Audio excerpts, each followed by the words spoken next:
Assalamualaikum warahmatullahi taala wabarakatuh. Alhamdulillahirabbil alamin wassalatu wassalamu ala asyrafil anbiya'i wal mursalin wa ala alihi wa sahbihi ajma'in. Qala rabbi shrah li sadri wa yassir li amri wahlul 'uqdatam min lisani yafqahu qawli amma ba'd. Tuan-tuan dan puan-puan sidang penonton yang dirahmati Allah Subhanahu wa taala sekalian, alhamdulillah bertemu lagi kita dalam segmen Sembang Santai Ilmiah peranan MAIS dalam agihan fidyah. Alhamdulillah tuan-tuan dan puan-puan yang dirahmati Allah Subhanahu wa taala sekalian, hari ini kita bertemu lagi dalam segmen yang sangat menarik, terutamanya dalam kita hampir kepada bulan Ramadan ni tuan-tuan. Dan saya menyuruh jugalah kepada tuan-tuan dan puan-puan sedang penonton yang dirahmati Allah Subhanahu wa taala sekalian, mana-mana yang belum lagi qada puasa tu sempat lagi untuk qada. Jadi kita sembang santai ni, mana-mana yang belum sempat qada lah, agar kita tidak terlepas sehingga kepada bulan Ramadan yang akan datang. Jadi ada masa lagi tuan-tuan ni. Ada masa lebih kurang dalam 2 minggu lebih ni tuan-tuan. Jadi tuan-tuan, hari ini kita nak sembang tentang peranan MAIS dalam agihan fidyah. Jadi sembang tu nanti kalau ada nak tanya bolehlah, ataupun nanti siapa yang tak tahu nak tengok kat mana boleh rujuk di laman web rasmi MAIS www.mais.gov.my. Kita sama-sama sembang di laman web MAIS, insya-Allah tuan-tuan.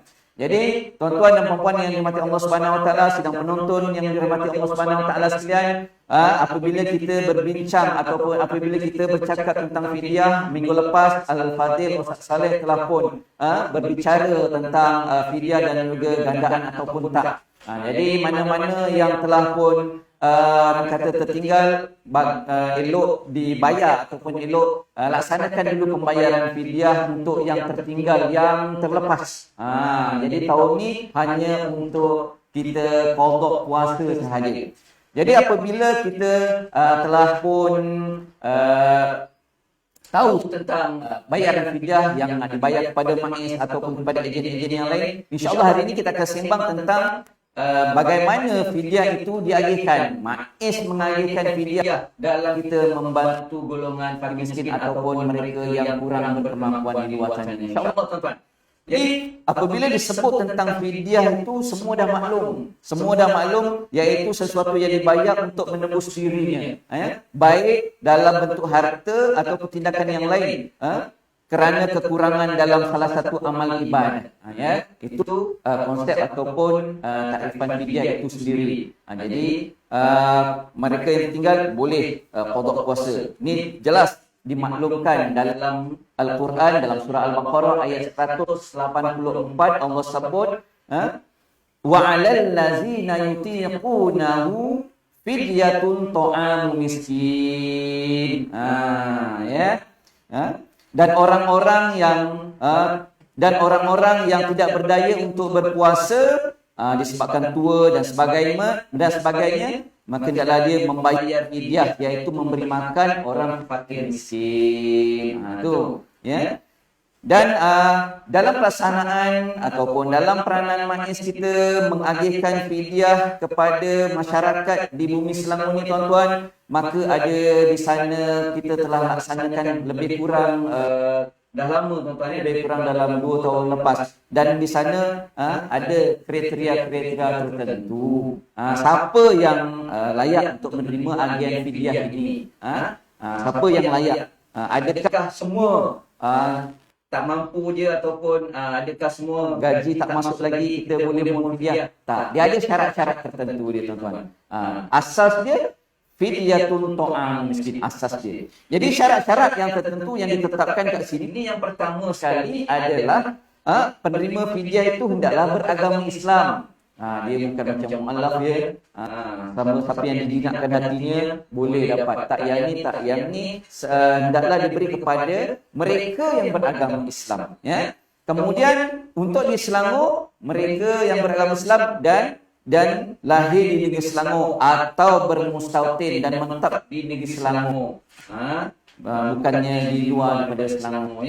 Kemudian Dalam masa yang sama, kadang-kadang terdapat juga di kalangan pekerja-pekerja warga asing. Ini boleh juga warga asing ataupun pekerja asing yang menetap di negeri Selangor tetapi mempunyai pas lawatan yang sah. Dalam masa yang sama juga, kriteria yang lain yang ditetapkan adalah golongan yang berpendapatan rendah ataupun dia melepasi had kifayah. Tidak melepasi had kifayah. Kalau mudahnya tuan-tuan boleh tengok kalkulator had kifayah di laman web zakat yang ada, di Maknis pun ada, tengok layak tak layak.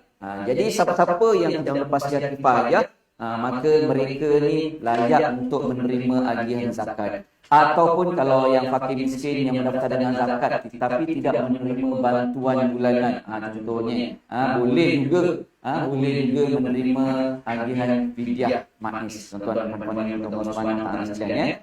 Boleh tengok sama-sama itu boleh siapa-siapa yang baru follow kita punya Facebook, boleh tengok dekat www.maiz.gov.my. Kita sembang-sembang santai insya-Allah. Mudah-mudahan kita dapat kongsi ilmu ni. Mami Manja, Manjiliah Ustaz Selangor, Nur Rizki Ibrahim, Tania, Ustaz Saleh pun ada. Itu minggu lepas je live. Hari ini kita sekali Ustaz Saleh, insya-Allah kita kongsi ilmu kita ya. Kemudian selain daripada syarat-syarat yang umum tadi, ada syarat-syarat khusus tadi, iaitu mereka juga yang tergolong ataupun mereka yang dalam kategori miskin sementara. Dalam kategori miskin sementara ni tuan-tuan dan puan-puan sedang penonton yang dirahmati Allah Subhanahu Wa Taala, dalam tempoh pandemik ini ada di kalangan mereka ni yang terkesan dengan sebab dibuang kerja. Elok-elok bekerja, tempoh pandemik ini dibuang kerja dan hilang pendapatannya tuan-tuan. Simpanannya dah sikit, hilang pendapatannya, maka boleh untuk kata mohon fidyah. Dan ini dalam kategori miskin sementara. Besok kalau dah dapat kerja balik, maka dia akan dilihat had kifayah. Begitu juga dalam tempoh pandemik ini pendapatannya terjejas, dia berniaga, contohnya lah niaga tepi jalan, tapi tiba-tiba pada tempoh pandemik ini pelanggan-pelanggan tak ada yang datang untuk membeli makanannya, pendapatannya terjejas ini kurang lebih daripada 50%, maka boleh untuk memohon bantuan fidyah ni tuan-tuan. Jadi ini dalam kategori pendapatan hilang pekerjaan ataupun pendapatannya hilang ataupun dicutikan oleh majikan, bekerja dan bekerja tiba-tiba dicutikan, dicutikan tanpa gaji pula tu, maka boleh untuk memohon bantuan fidyah ya. Kemudian dalam masa yang sama ada di kalangan kat luar ni tuan-tuan yang terkesan bukan disebabkan dia bekerja sebagai peniaga, tak. Kadang-kadang dia bekerja di luar tapi sebab syarikat-nya tu ditutup, maka hilang pendapatan tuan-tuan. Banyak yang tempoh PKP ya, kita dengar syarikat sana lingkup, syarikat sini lingkup. Yang nak sekolah pun ada yang pendapatan gaji hari tuan-tuan. Gaji hari tukang kebun dibagi gaji hari oleh PIG, tiba-tiba pada pandemik ini sekolah tutup dulu. Jadi tak boleh bekerja. Bila tak boleh bekerja, pendapatannya pun tak ada terjejas, maka mereka juga kita boleh kategorikan sebagai miskin sebenarnya. Jadi tuan-tuan, itu kriteria mereka yang layak untuk menerima bantuan fidyah. Ada kriteria yang khusus, ada kriteria yang umum. Yang umum tadi itu beragama Islam, lahir di negeri Islam, kemudian bermustafid di negeri Islam, warga negara ataupun warga asing yang ada pas tetap, pas lawatan tetap, dan juga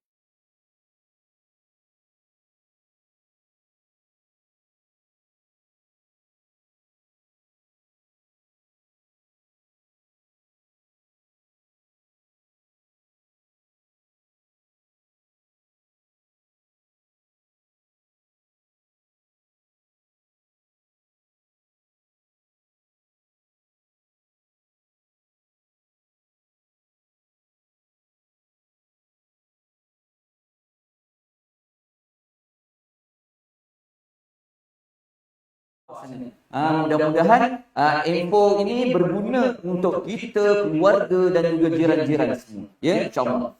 Kemudian bagaimana kaedah pelaksanaan agen fidyah ni? Untuk maklumat tuan-tuan, kaedah pelaksanaan agen fidyah ini adalah dilaksanakan secara individu ataupun berkumpulan. Kalau untuk mudah, dilaksanakan juga secara berkumpulan. Kalau untuk mudah, boleh merujuk ataupun kita boleh memohon melalui masjid ataupun surau-surau ataupun institusi ini, mudah dilaksanakan secara berkumpulan.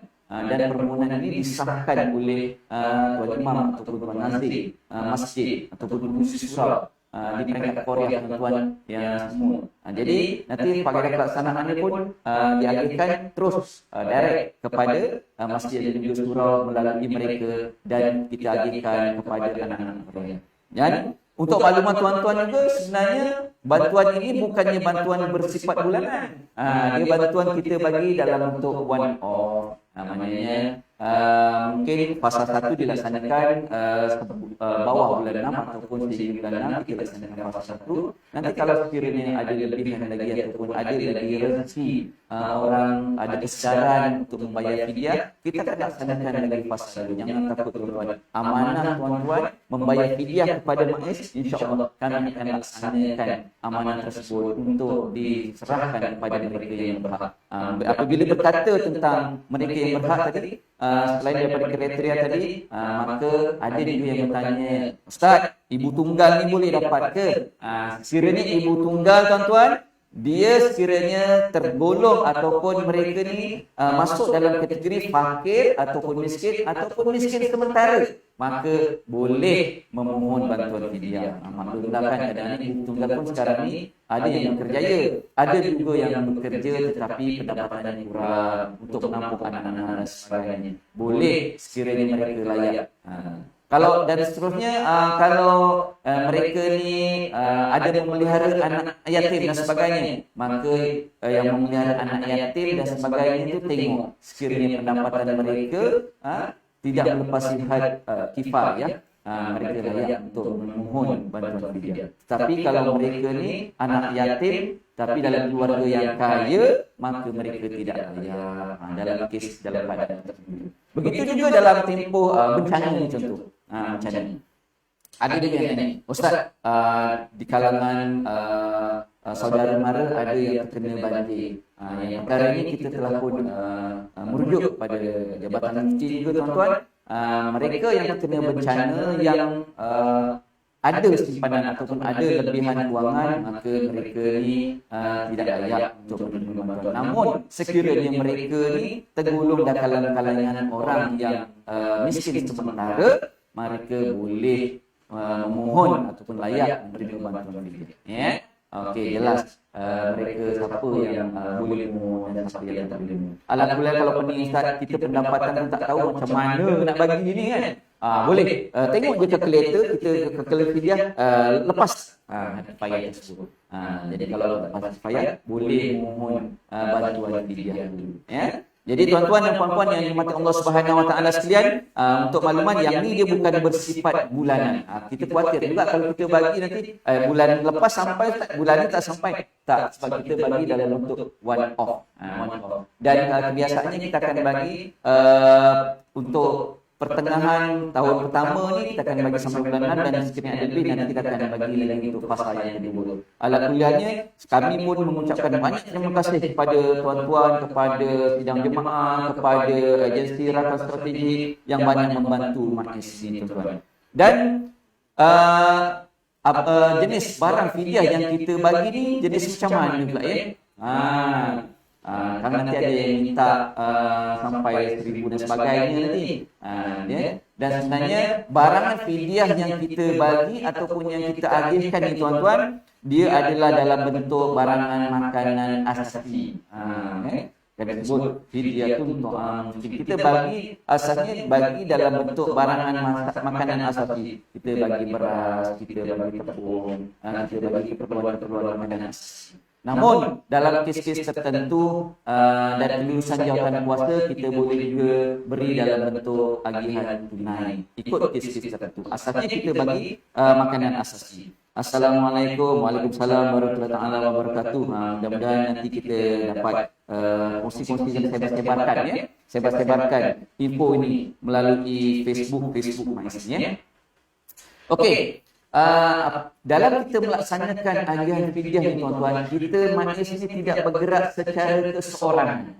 Kita tidak bergerak secara keseorangan. Kita bergerak juga bersama dengan rakan strategi kita. Rakan strategi kita di kalangan jabatan-jabatan, juga di kalangan pihak swasta dan juga NGO-NGO. Siapa dia rakan strategi kita? Antara rakan strategi kita siapa dia? Iaitu Jabatan Agama Islam Selangor. Jabatan Agama Islam Selangor ni luas tuan. Dia ada di bawahnya unit masjid, ada di bawahnya unit pendidikan, yang kita bergerak melalui masjid-masjid, melalui surau-surau, dan siapa-siapa yang berada di Ahli Qaryah yang memerlukan dan juga mereka ni layak untuk menerima bantuan fidyah ni, bolehlah merujuk kepada masjid-masjid ataupun pengurusi surau. Jadi mudah. Mereka ni ada amin-amin qaryah yang boleh mengira had kifayah, tak payah nak beri peninggal. Boleh mereka berkira okey layak.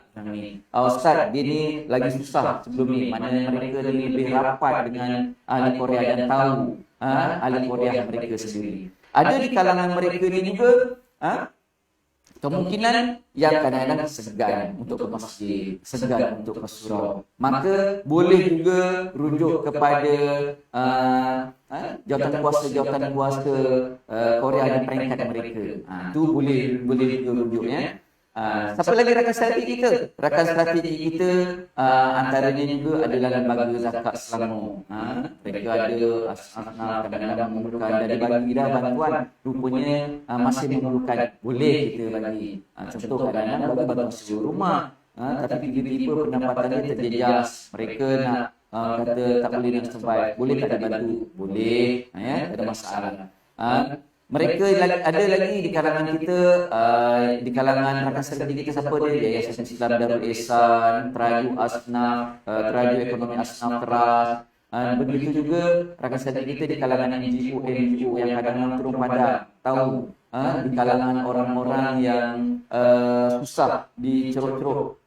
Maklumlah, dan kita bekerjasama juga dengan mereka. Boleh disalurkan maklumat-maklumat tersebut sama ada direct terus kepada NGO ataupun boleh terus NGO menyalurkan kepada masjid ataupun surau di Korea yang berhampiran untuk dilaksanakan. Alhamdulillah. Dan kami mengucapkan banyak-banyak terima kasih atas kerjasama rakan-rakan strategi kita yang sangat efektif dan juga efisien dalam kita membantu umat. Inilah tujuan kita ya.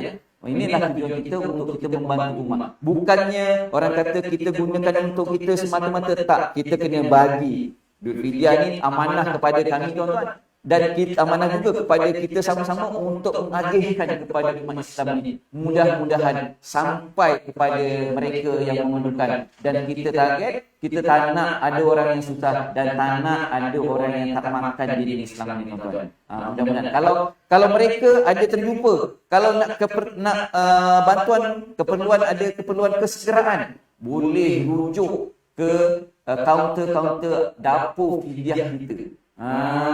Kita di Pejabat Agama Islam daerah, kita ada dapur fidyah tuan-tuan. Ada dapur fidyah. Maka kalau siapa-siapa di kalangan kita, di kalangan keluarga, di kalangan sahabat yang maklum ada orang susah, jiran kita ke, ahli Korea kita ke, ataupun terjumpa orang yang susah tak diberi makan, maklumkan sahaja dan insya-Allah kita boleh bantu direct terus.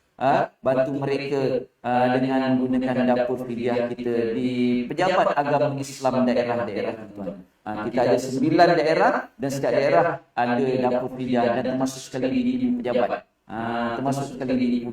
Kita ada dapur fidyah kita. Okey, Umi Manja, bantuan ini boleh dipohon jika pemohon bukan warga negara. Bagaimana kita nak bantu mereka? Okey, terima kasih banyak Mami.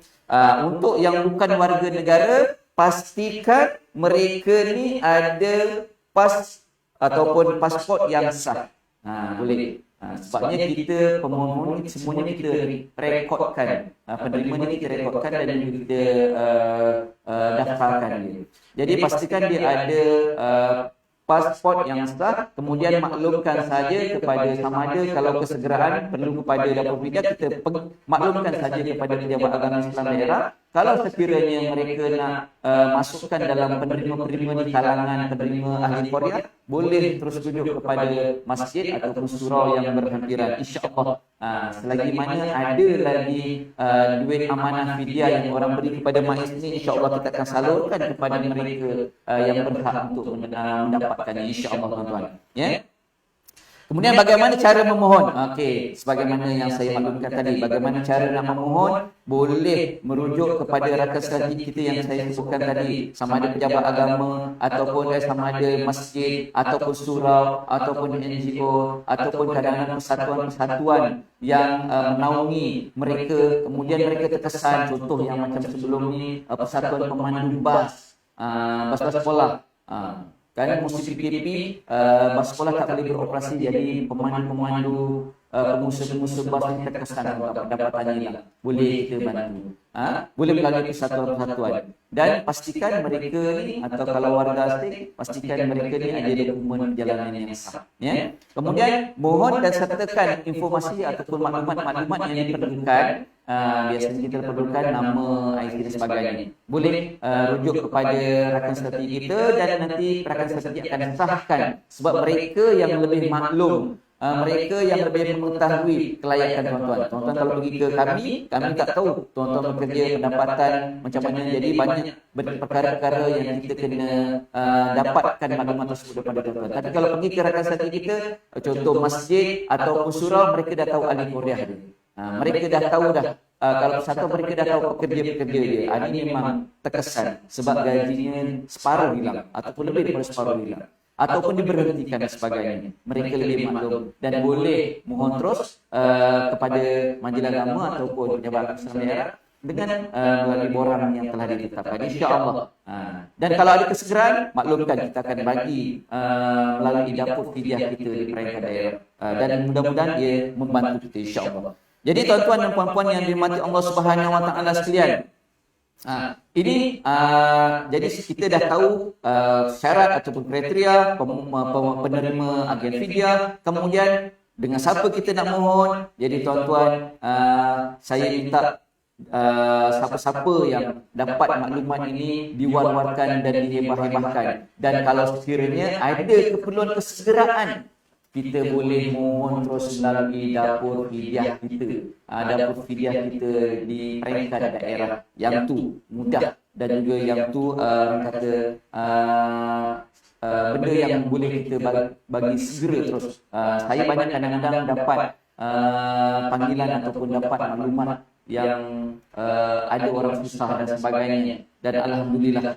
selagi dapur fidyah kita di peringkat daerah ni ada bekalan, kita akan bagi. Dan insya-Allah kalau dah habis pun kita akan top up lagi dan kita akan bagi. Dan akan sampaikan kepada penerima-penerima yang lain. Dan seterusnya kita ada juga terima kasih Ustaz atas penerangan ini, insya-Allah akan digunakan untuk kegunaan masjid saya, insya-Allah. Terima kasih. Dan saya ucapkan banyak juga terima kasih kepada pihak masjid dan juga pihak surau yang banyak membantu dalam kita mengadakan fidyah ini. Bukan apa tuan-tuan dan puan-puan sedang penonton yang dirahmati Allah Subhanahu Wa Taala sekalian. Kita tak nak nanti ada di kalangan jiran-jiran kita, ada di kalangan ahli Korea kita, ada di kalangan saudara mara kita yang susah, tapi kita tidak bantu selaku umat Islam, selaku saudara Muslim kita. Jadi tuan-tuan, kalau dapat maklumat tu, maklumkan dan agihkan. Dalam masa yang sama, sebenarnya kita akan mengagihkan juga kepada masjid-masjid surau-surau yang telah memaklumkan ataupun yang telah menyampaikan kepada kita sebenarnya ataupun maklumat penerima yang layak untuk diberi. Dan insya-Allah pada tahun ini kita anggarkan lebih kurang dalam 8 juta ataupun 8.5 juta agen fidyah kita akan agihkan kepada umat Islam di negeri Islam. Untuk maklumat tahun lepas sahaja kita mengagihkan lebih kurang 8 juta. Asalnya 7.5 juta, tapi alhamdulillah kita ada dapat lebihan ataupun kita ada dapat rezeki lebih daripada pembayar fidyah yang amanahkan kepada majlis, dan kita mengagihkan lebih kurang 8 juta pada tahun lepas. Dan pada tahun ini kemungkinan maksimumnya 8 juta dan juga kita akan mungkin lebih daripada 8 juta. Dan insya-Allah Kita juga akan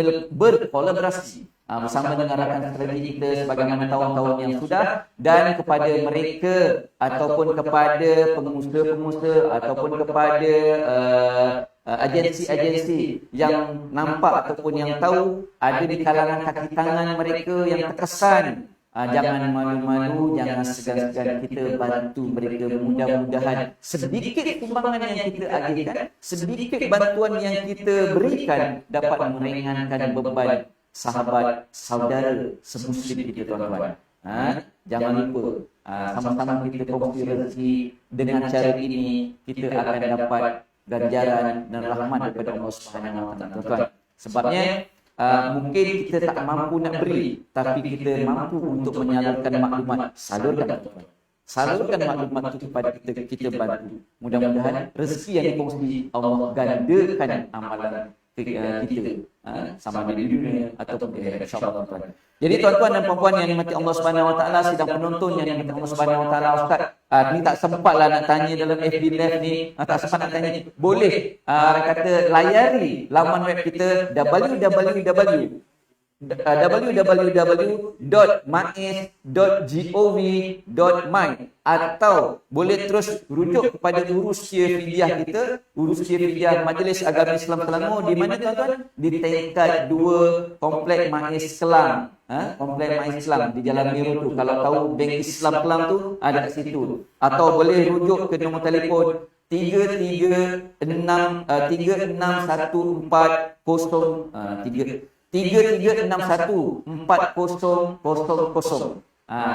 Tapi payahlah Ustaz, ni nombor telefon pun lupa nak ingat.